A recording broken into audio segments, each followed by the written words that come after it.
Hello and welcome to SwitzerTV Property. I'm Peter Switzer. This goes out on Thursday nights, so you just go to the YouTube channel Switzer Financial Group. Okay, on tonight's program, we've got Margaret Lomas. Now Margaret, I've often called her the princess of property. And I've asked her about the common mistakes that investors make, but she also gives us the top 5 suburbs that she's encouraging her clients to look at right around the country. Then we'll be talking to Greville Paps. And Greville is well known from the block. He's bought lots of the properties on the block. He's an expert, he's a valuer, he's a buyer's agent. I've asked him what he thinks about the price property rebound, particularly in Sydney and Melbourne.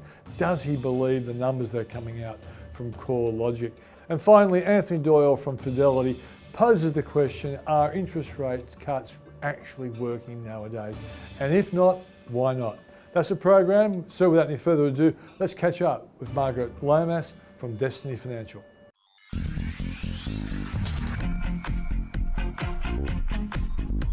Margaret Lomas, thanks for joining us. Thank you. Look, a lot of people are making a lot of the fact that house prices are starting to rise, and there are a group of people out there who live in eternal fear that people will make huge mistakes becoming property investors. That's why I want to talk to you, because your job is to help people invest well as property investors. Is this a good time for property investors, Margaret? Well, look, I know you've known me long enough to know that I'm going to answer that with one word, which is always. It's always a good time to buy property, but let me qualify that a little bit, because I think people are under the misapprehension that as long as you buy property and hold it long enough, it will always do well. And that's not what I'm saying. What I'm really saying is that there's always somewhere in Australia that makes good buying. Just like if you're buying shares, there's always a share that represents good value, even when the share market is crashing. Yeah. So regardless of what your local property markets are doing, regardless of whether Sydney is really making a comeback or not, regardless of whether Melbourne is going to surge ahead, there's always some place in Australia that is at the beginning of its ramp up, and it's time to buy there. Okay. I'm going to ask you about the common mistakes that, novice property investors make, and even when they're not novice, they keep making the same mistakes over and over again. Yes. What are they, Margaret? Yeah, I was going to say it's not just novice property investors. I see people always making mistakes. And if someone buys a property and it does okay for them, they think they're an expert and think that they're always going to make the right decisions, and it doesn't work that way. I think that the biggest mistake that people make is putting too much credence in getting other people to make the decisions for them and listening to the spruikers. I mean, if I could bottle the way those spruikers manage to be able to sell poorly performing property in areas that you would never buy in to investors, and have that investor think that they're buying the best things in sliced bread, you'd have a pretty good sales course on your hands, wouldn't you? Because they're so very good at it. But I think what property investors need to do is always ask themselves the question, what is that person getting out of this? Why are they so keen to sell it to me? And if they're getting advice from a spruiker and it's free advice, then you can be sure that that spruiker is making money somewhere along the way, and it's probably in an inflated price that you end up paying. Find yourself down the track with a property not worth what you paid for it, and you just can't get ahead that way if you do that too often. So I guess that's the first mistake. Another mistake that I see a lot of property investors make is thinking that they can buy a single property and that's enough for them to build a great financial future on. And then a lot of those people buy that one when it doesn't perform as well as it could, or if it performs really well, will then sell it, buy a boat or go on holiday, and basically turn what is a depreciating asset into a depreciating one by getting rid of it before it's had the chance to perform and actually provide that good retirement income for them. There's a whole lot of other things as well, Pete, like people thinking that they need to buy next door to where they live because they can keep an eye on it, when where they live might not be the next hotspot.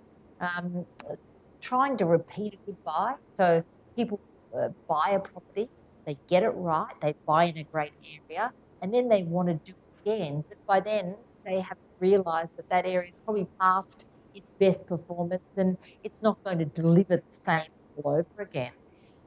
But I suppose the mistake that bothers me the most is the fact that property investors go into probably the biggest investment of their life, certainly one of the most costly, without even knowing what they're doing. So they fail to become educated, and in doing so, hand over responsibility to people who they don't really know what's going to happen. Yeah. So I guess what you're saying also is, Margaret, that we're often very emotionally attached to property, and so therefore I guess in a perfect world you'd like to take the emotion out of it and get people to be really objective about the potential of the asset to give recurring income and capital gain over time. That's what I've been trying to do for years, Pete. I mean, it's easy for you, I think, because people don't get emotional about a coal share or a mining stock. They're just pieces of paper, and that's the good thing about them. You can buy them, you can sell them quickly, you can realise your gain very, very quickly. But because we're born in property, we're raised in it, and everybody fancies themselves as a property expert of some kind. Yeah. We've all seen a property that's done well, or maybe been involved in one ourselves. Then everybody thinks they're an automatic expert on the topic, and they're not. They do become emotionally involved. They think about what suits them. They hear about their mates doing well and want to copy that. We do become very emotional. People argue about property all the time. It's always the topic of conversation at dinner parties. People love it, but the problem is that they do become emotionally involved. And for a long time now, I've tried to get people to see that just like that piece of paper that is your coal share, there are economic fundamentals about an area and then a property that you need to explore and research before you go and buy anywhere. Margaret, when you have people who come to you in your business and they've got these preconceived mistakes or mistaken views, how do you change them? How do you get them to see what you would say is a more logical approach to investing in property? Well, you'd think it would be easy, wouldn't you? But it isn't that easy. Even when people become a client of Destiny and know that we have particular philosophies that we're trying to teach them, they still make the mistakes over and over again, because along the way, there's that balance between the emotion and what they know they should do. And that emotion does tend to take hold of them just before they're about to buy. And it either prevents them from buying what could be a great investment because they take a look at it and think, well, I'd never live in that myself, or it makes them buy something that they really fancy and it's not the right kind of property. It's not in the right area. The fundamentals just don't exist. One of the ways that I try to do it is to really do that education first. Everyone who comes to Destiny sits through an online education course that I developed over many years, and it's a really comprehensive course. It's got like 68 modules in it. So it's a very comprehensive course. And I think what it does is it allows people to really stand back and realise that there's a lot to this property investing, and most of it they don't know. So it's really helping people to step away from that emotion and look at the facts and figures about how to invest in property that helps them to suddenly become better property investors. Yeah. If you had to pick out one fatal mistake that a lot of people you've dealt with tended to make, what would that one be? Yeah, it's always the buying in their own suburb, always, every time. And that's because this is how it works.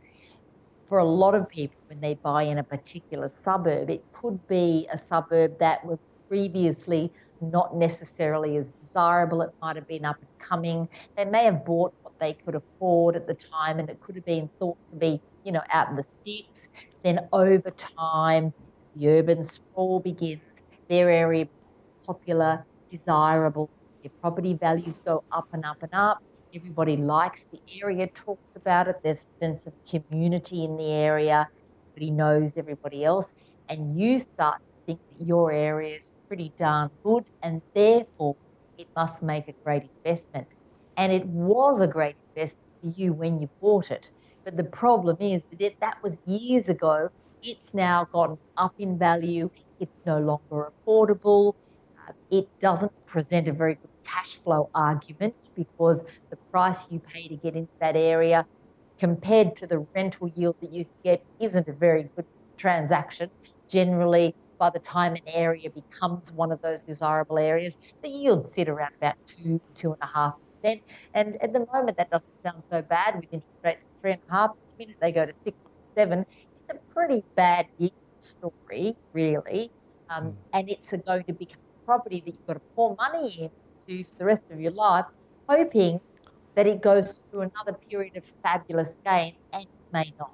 So that's the mistake I think people make, not realizing that what they should be doing is finding another area that looks like their area before it became that big, desirable suburb.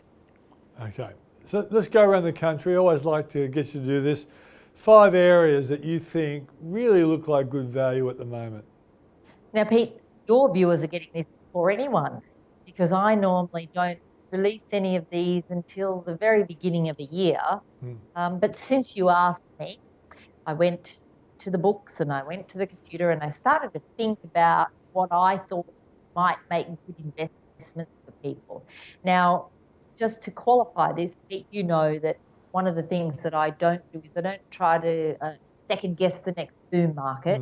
When I recommend areas for people to invest in, I like to think about the long-term possibilities of that investment. Will it deliver over a 10 to 15-year period?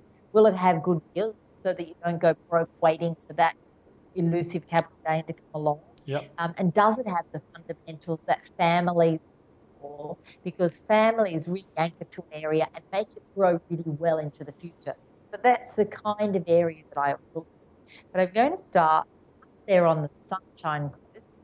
And for those people who have a fairly long time to invest, so if you're in your late 50s or even early 50s, I probably wouldn't be investing in this area. But if I was in my 30s, I think Maroochydore is going to be one of those areas that really does well over long term for people. There's a new town centre being built. Maroochydore not really got one. So they're building a town there. It's got a lot of lifestyle things going for it, but it's also not that far now from the suburbs of Brisbane as we see that urban sprawl, and pretty soon it's all going to connect up. We've already got great transport modes going there. Long-term plan, the rail line is to go up to Maroochydore. So I think that's a good one. For those people who do like a little bit of regional investing, you know, there's a bit of a powerhouse or economic powerhouse going on out there in Orange. We don't have a lot of land releases up there. They've had a water problem for quite a long time, but they've got that sorted because everyone in town just knows how to save water. So they actually use around about half the national average water in each household in Orange. So they're used to that now. But there's certainly a lot happening in the Katie Gold Mine and other good economic stories around health precincts and areas like that. So I like Orange as well. Go south of Sydney. I know people are talking about the fact that the boom has come back to Sydney. I'm still a skeptic on that. Aren't yet back to our 2016 highs yet. And we might get back to it, but I don't know if we're too far past it. But I do think that the areas just out of Sydney benefit from that. Areas such as Shoalhaven, very affordable property there. The commute isn't too bad. It's still probably a 2-hour commute, but it's starting to get into being closer to Sydney. And I think, and the yields are good, I think we're going to find some good capital gain in Shoalhaven. Down to Melbourne, what we're seeing happening in Melbourne is we're seeing the population spread out to the east. So beyond Narrowwarren and a little bit further on there, we're starting to see a lot of land now being bought up, seeing a lot of families and communities spring up. And I think Warragul, which has come right out of the problems it had with the coal mining, and we're going to start to see those areas really be picked up by both investors and owner-occupiers. And there's nice cheap buying there, really good 6% yield. Still easy commute to Melbourne and a train line as well. So I like. Finally, I can't up without having a South Australian pick. You know my love affair with Adelaide. Only it's always been good to me. And I think it's relatively good to anybody who buys there. I'm picking Hallett Cove. It's tucked away there, just south of Linnell. Beautiful beach, highly affordable, 5% yields, a great community feel, only 20 minutes back to the city along that newly duplicated freeway. What's not to like about that? Yeah, well, I think the Premier of South Australia will love you, the fact that you always give it a pretty fair go. Margaret, as always, thanks for joining us on the show. Thank you for having me.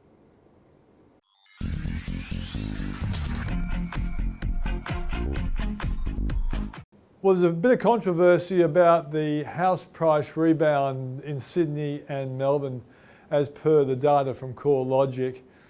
So we want to talk to people at the coalface who know the various real estate markets around the country pretty well.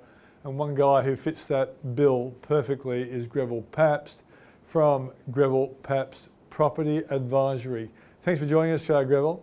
Thanks, Peter. Okay, just before we start, let's just position you, because you're not just a property expert, you're also a celebrity working on the program The Block. Just tell us what your role is on The Block. Sure, I don't know about a celebrity, but I have been involved with The Block now for the last 8 seasons, and as an advisor to the contestants, and certainly as someone on auction day who tries to bid on behalf of my clients. And I suppose that the last couple of years I've been reasonably successful. This year I bought 1 property for a client, and the year before I bought 4 out of the 5 in St Kilda. So that was pretty good. Okay, and you are a buyer's agent amongst other things, aren't you? Yeah, look, I wear another hat. I'm a valuer, so I've been a valuer for 30 years, and then my other company, WBP Group, is I think the 4th or 5th largest supplier of valuations in the country. So we do about 800 property valuations every single day. So that data that we collect in the analytics is really useful for me when I'm in my other role as a property advisor, and and advising my clients on where to buy, what to buy, and how and to take care of that process. Okay, and I've got to say, a colleague of mine in the past, Dave Hughes, you once bought a property for him. I thought that's a very risky strategy, because if he didn't like the property, he'd slag you in a gentle, comedic kind of way. Is he still living in the Elsternwick property? Yeah, no, I did buy for Dave Hughes in the Elsternwick series of The Block, and I think I've been the butt of his jokes and his comedy routines for the last 12 months. He's certainly he's dined out on me. That's for sure. And he always says, I paid too much, but quietly he is, I think, very happy. And no, he doesn't live there. We've actually rented that property out for, I think it was about $2,400 a week. So he's doing very nicely out of it. Yeah, I know. He has a capacity to whinge, whether he wins or loses, Hughesy, but well done. Let's get down to the hard business now.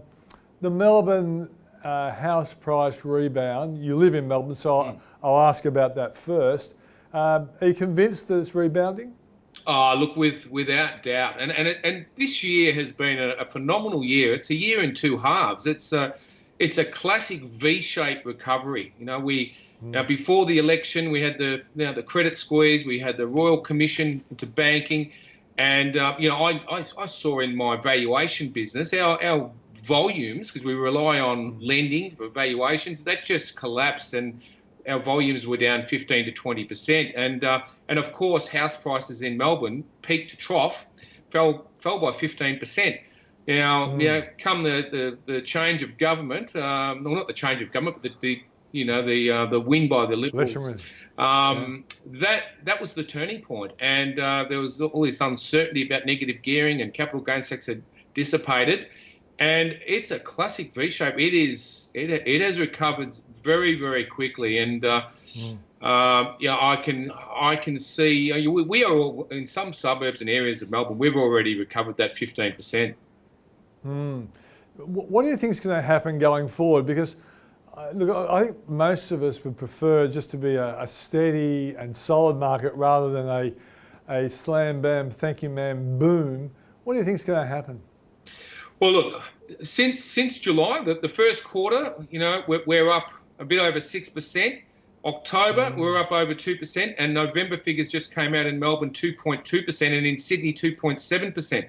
So this is really strong growth, and in Sydney, that's the biggest monthly growth since 1988. So what's going to happen? There's certainly a lot of strength in this market, but the strength is predominantly under $3 million. Once we get above $3 million, properties are sitting there longer, and I think it's because it's still difficult and problematic to get finance at that top end of the market. But under $2 million, it is flying. And what it is, it's a supply problem more than anything else. We simply have a shortage of family-friendly housing. We're not building enough. Population growth is strong, interest rates are low, and it's a supply-driven problem, and you can't fix that quickly. So this is going to continue. We have a depth of buyers, and when we have clearance rates, particularly in Melbourne and Sydney, hovering around the 75% mark, what that indicates is that you have a depth of bidders at auction, at 4 to 5 people, typically at an auction. Only one person can buy that property. So that means the 4 that miss out then carry forward to the next auction. So it really is, that demand is strong, and that's then translating into capital growth. And I know from experience, Peter, that when I'm seeing clearance rates above 75%, that translates to 10 to 15% capital growth. So I can see next year if all things stay the same, I can see another 10 to 15% growth if those clearance rates are maintained. Yeah. So can you take us around the country? Does your valuations take you into two markets that have kind of struggled, namely Perth particularly struggled, and Brisbane sort of been not doing much. Are you seeing any improvement in those markets? Yeah, well, look, Sydney and Melbourne fell the most. Yeah. And they have both been the quickest markets to recover. Brisbane is the third market in Australia that is performing quite well. We've noticed Brisbane is really growing well as well. Look, the other markets are still relatively subdued. There is some sort of extra things going on in Perth, but it is still, it's still sort of dragging along the bottom a bit. Yeah. Are you finding many property investors are looking at commercial properties, and if so, how are commercial properties doing? Well, of course, all of these property types work in different cycles. So the commercial market has been going very well, but it's been driven by, we simply don't have enough commercially zoned land. And what's happened over the last few years, developers have looked at commercially zoned land and said, well, you know what, residential performance is so strong and yielding such better results. Developers have built mixed use residential and commercial developments on that commercially zoned land because it's high yielding. Now, when you do that, you can't reverse it. So once that commercially zoned land is constructed for residential, that's gone. And so there has been a shortage, particularly in Melbourne and Sydney, in some of those district centres around railway stations, in those sort of, within 10 to 15 kilometres of the CBD.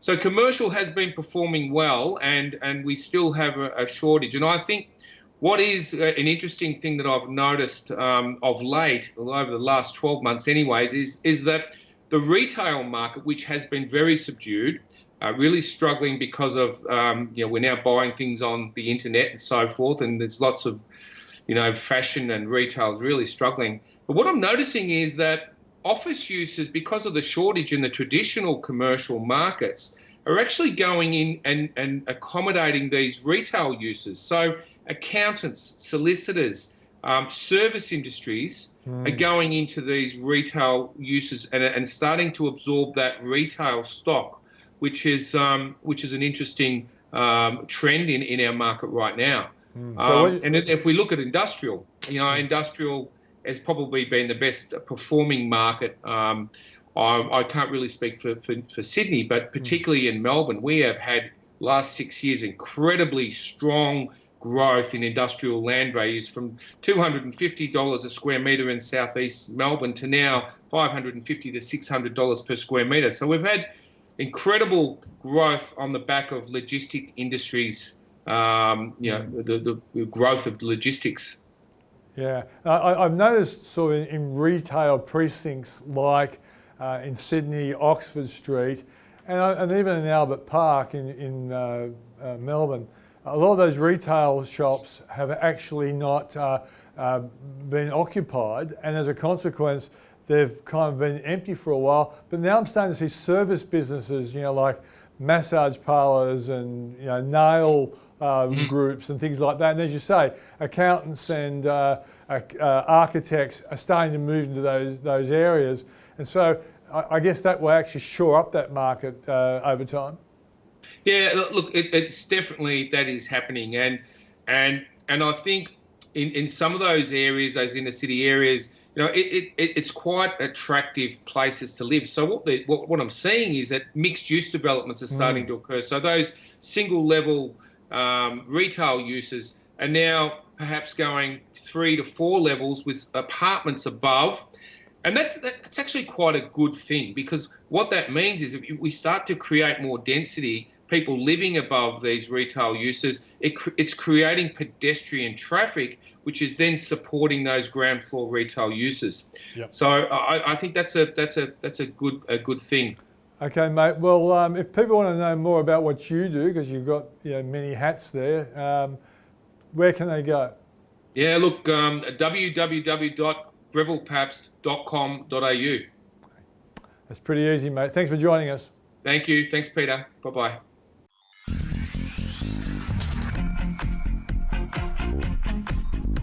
Anthony, how are you? Hi, Peter. Very well, thanks. So, what's your theory on why interest rate cuts aren't really exciting spenders and boosting the economy? Yeah, I mean, we've seen low interest rates globally now for over 10 years. If you look at the US or the European Central Bank, Bank of Japan, over 2 decades now, and the Bank of England as well, only a cash rate or the equivalent of only 0.75%, the same as ours. Yeah. And that's an economy dealing with Brexit and the uncertainty associated with that. So what a lot of economists have been positing is that as interest rates fall lower and lower, as they start to approach the effective lower bound or zero rate, you start to see some unusual things going on with the transmission mechanism of monetary policy.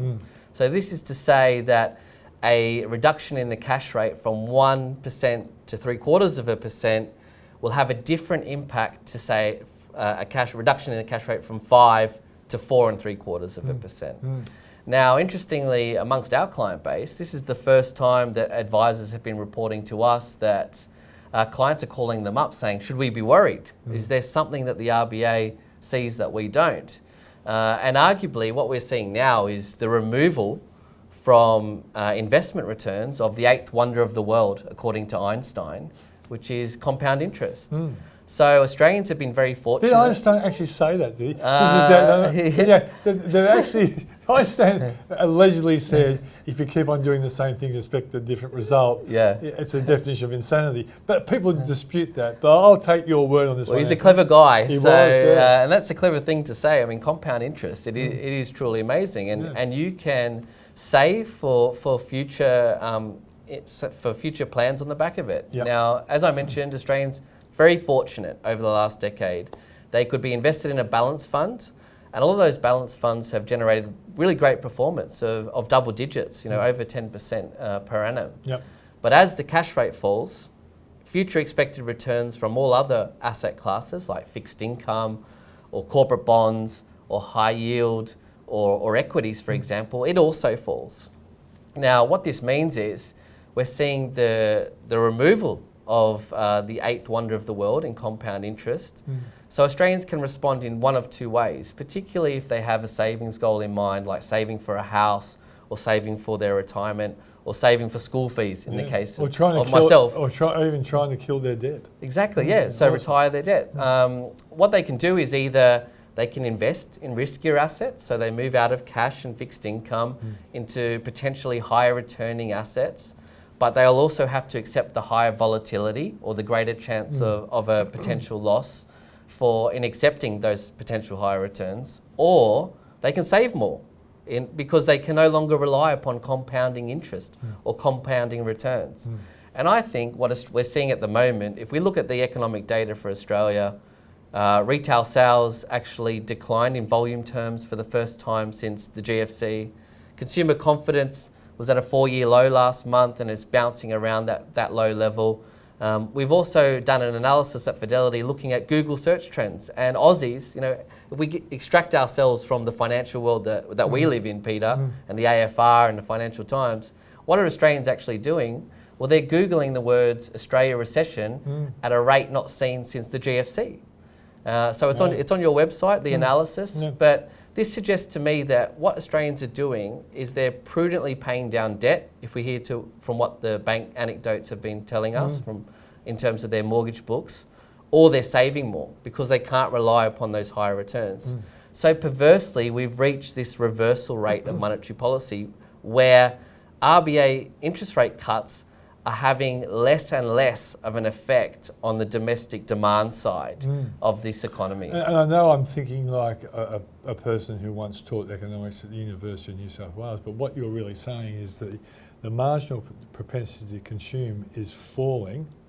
That means the marginal propensity to save is rising, and therefore the multiplier effect, which helps the economy grow, it's getting smaller because it's driven by how big the MPC is. Exactly. So I mean, as I said, we're last to the party. Other economies have had this low interest rate regime, quantitative easing regime now for a decade or more. So if the RBA thinks that these interest rate cuts will have a very stimulatory effect on the Australian economy, I don't share that optimism. Okay. If you were having a coffee with the Treasurer, Josh Frydenberg, what would you recommend he does to actually get the MPC, the marginal propensity to consume, up? Yeah, well, it's not a quick win. No. But they have to invest in the productive capacity of the Australian economy. They have to undertake supply side reforms, potentially tax reform, cut red tape for businesses. The RBA is doing everything it can in terms of lowering the cost of capital, so allowing consumers to borrow more, allowing businesses to invest and get loans. But the government has to do its side of the equation as well. Now that said, I don't think that the Australian government will come to the party. The reason being, if you think about fiscal conservatism, it's defined by a balanced budget, low taxes, and small government. And I think that the coalition government has worked very hard to get the budget to surplus where we stand today, and they will hold on to that surplus as tight as they can. And as you can see, they're currently resisting a strong demand or strong arguments from the RBA to actually loosen the reins on the fiscal side. Okay, so December 4 is when we see the next economic growth number for the September quarter. If it's disappointing, should he think about bringing tax cuts forward? Absolutely, yeah. I think that, yes, well, I mean, it will be very popular with the voters, of course. Now, the question is, we've already seen... Will we spend it? Will we spend it? Yeah. I mean, Australians to date, so the Commonwealth Bank came out and said that only 6% of their mortgage and interest, or their principal and interest mortgagees have requested lower mortgage payments after the 3 interest rate cuts that we've seen. So overwhelmingly, 94% of the Commonwealth's mortgage book, the paying customers, have kept their mortgage payments at the pre-interest rate cut levels. So they're retiring debt, which is a prudent thing to do. Yeah, but if you want to juice our economy and ramp up our economy and get unemployment lower, you really need to support the consumption side. And Aussies are wary because actions speak louder than words, and they're wondering, what's the RBA seeing that we're not? Yeah. I guess the summary of what you're saying is that it would be responsible for the Treasurer to be spending irresponsible and spend a hell of a lot.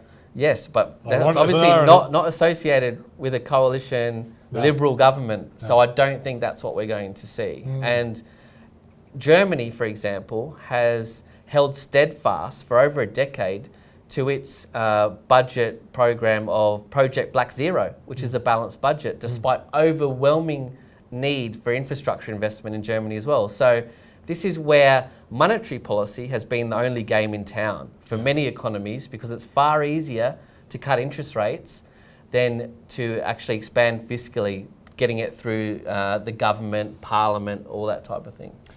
Let's hope we can convince the Treasurer to get irresponsible. Thanks very much. No That's problem. Anthony Doyle of Fidelity.